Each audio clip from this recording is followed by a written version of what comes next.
Hello friends, welcome back to my channel. यदि आप है बिहार बोर्ड क्लास 10th के स्टूडेंट और आप लोग का फर्स्ट टर्मिनल एग्जामिनेशन चल रहा है, तो मैं आप लोगों के लिए क्लास 10th नॉन हिंदी यानी कि मुस्लिम बच्चों का जो हिंदी का परीक्षा होता है वो प्रश्न पत्र लेकर के आ चुका हूं। तो चलिए स्टार्ट करेंगे यह वीडियो और देखना शुरू करेंगे प्रश्न और उसके उत्तर। यहाँ पे सबसे पहला क्वेश्चन है कि सच्चा मित्र कैसा होता है। तो आपको जो दिया गया ऑप्शन, इसमें सबसे सुंदर ऑप्शन है ऑप्शन नंबर डी, सद्गुणी। अगला है अपराजित शब्द का सही अर्थ क्या होगा। तो इसका हो जाएगा आपका ऑप्शन नंबर बी, जिसने हार न मानी हो। तीसरा है मित्रता पाठ के लेखक कौन है।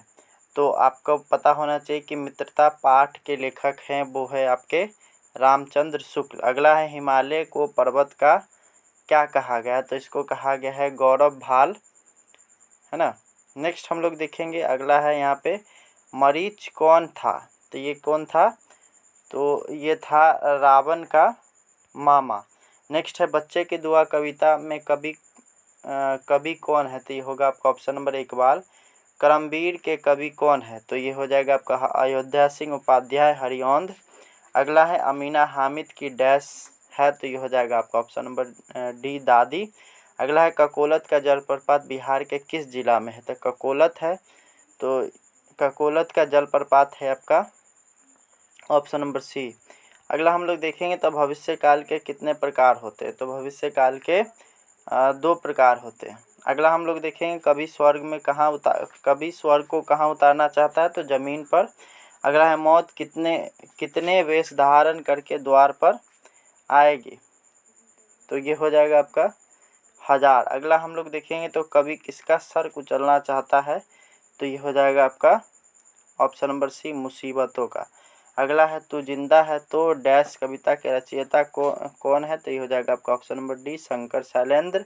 अगला है ईदगाह कहानी का नायक कौन है। तो ये हो जाएगा आपका ऑप्शन नंबर बी, हामिद। अगला है हामिद ने क्या खरीदा था। तो ये हो जाएगा आपका ऑप्शन नंबर सी, चिमटा।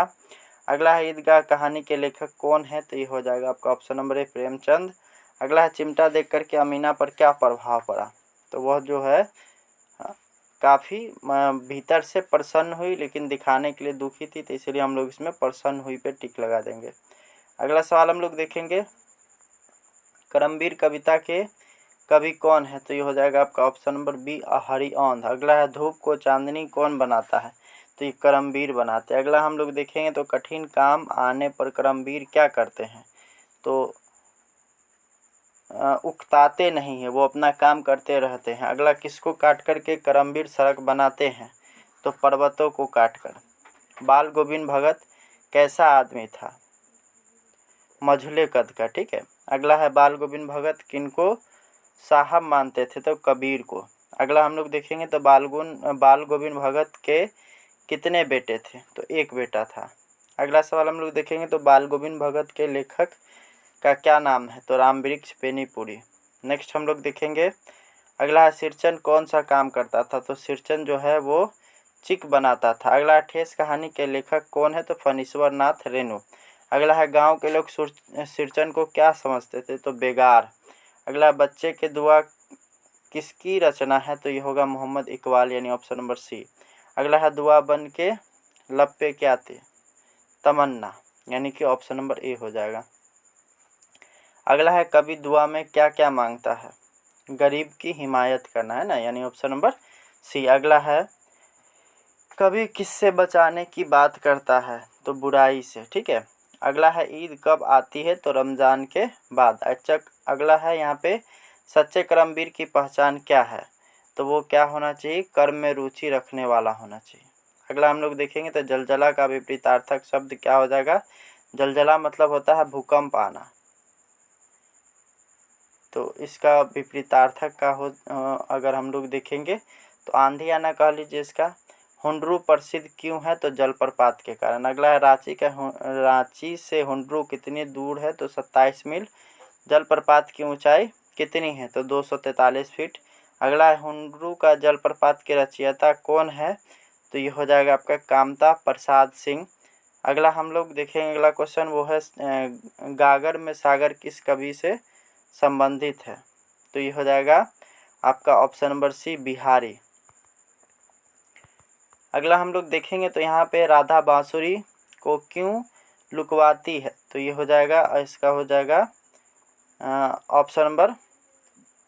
ऑप्शन नंबर बी, बदला लेने के लिए। अगला है दुख में क्या नहीं करना चाहिए, तो दुख में हम लोग को, दुख में आपको जो यहाँ पे होना चाहिए, यहाँ पे जो ऑप्शन दिए गए, सोना नहीं चाहिए, खाना नहीं चाहिए, बोलना नहीं चाहिए, दीर्घ सांस नहीं लेना चाहिए, ये ऑप्शन नंबर डी होगा। अगला है नर की गति की तुलना किससे की गई है, तो इसका हो जाएगा आपका ऑप्शन नंबर बी, नीर से। अगला हम लोग देखेंगे ठेस किस तरह की कहानी है, तो ये हो जाएगा आपका आंचलिक कहानी है ठेस। अगला पाठशाला का पर्यायवाची शब्द क्या होगा, तो ये हो जाएगा विद्यालय। लोटा किस तरह का शब्द है, तो ये होगा देशज। अगला है लेखक का स्त्रीलिंग क्या होगा, तो लेखिका। अगला है दामन शब्द का सही अर्थ क्या होगा, दामन शब्द का सही अर्थ क्या होगा, तो ये हो जाएगा आपका ऑप्शन नंबर सी, आंचल। अगला है विद्यालय का संधि विच्छेद क्या हो जाएगा, तो विद्या जोड़ आलय, तो ये हो जाएगा आपका ऑप्शन नंबर सी। अगला है गंगा जल किस समास का उदाहरण है, तो इसका हो जाएगा आपका ऑप्शन नंबर सी।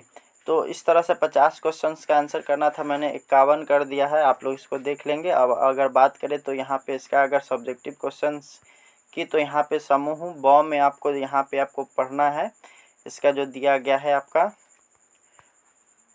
और उसके बाद आपको इसको प्रश्न का उत्तर करना है, ठीक है। उसके बाद ब में भी है आपका, उसी तरह से आपको पढ़ लेना है, और उसके बाद नीचे आंसर इसको दे देना है। उसके बाद संकेत बिंदु के आधार पर 250 से 3 शब्दों में निबंध लिखना है, जो कि है ईद, बिहार में बाढ़ और विज्ञान के वरदान एवं अभिशाप। आप लोग इसमें से कोई भी एक लिख सकते हैं। उसके बाद है तीसरा नंबर क्वेश्चन, मच्छरों के प्रकोप से मुक्ति के लिए स्वास्थ्य निरीक्षक के पास एक आवेदन पत्र दें, और या फिर महंगाई को लेकर के दो मित्रों के बीच संवाद लिखें। चौथा नंबर है निम्नलिखित प्रश्नों में से किन्हीं 5 प्रश्नों के उत्तर दीजिए। जैसे यहाँ पे लिखा हुआ है सिरचन को ठेस कैसे लगी। उसके बाद कभी अल्लाह से क्या अर्ज करता है, कभी स्वर्ग को धरती पर उतारने की बात क्यों करता है, हामिद ने चिमटा ही क्यों खरीदा, चिमटा को देख करके अमीना के मन में कैसा भाव लगा, करमवीर की पहचान क्या है, बाल गोविंद को साधु क्यों कहा जाता है। उसके बाद हुंडरू का झरना कैसे बना, और 5वां जो कि आखिरी निम्नांकित का 100 प्रसंग व्याख्या करे, नर की अरु नलनीर की गति एके करी जोए, जे तो नीचो हवे चले ते तो ऊंचे होए। तो इस तरह से आप लोग इसका आप व्याख्या कर लेंगे। तो यह वीडियो यहीं पे समाप्त होता है, और आप लोग को वीडियो कैसा लगा कमेंट बॉक्स में बताएं, और इसको अपने दोस्तों में शेयर भी कर दें। तो मिलते हैं बहुत जल्द ही अगले वीडियो में। Thanks for watching, bye bye.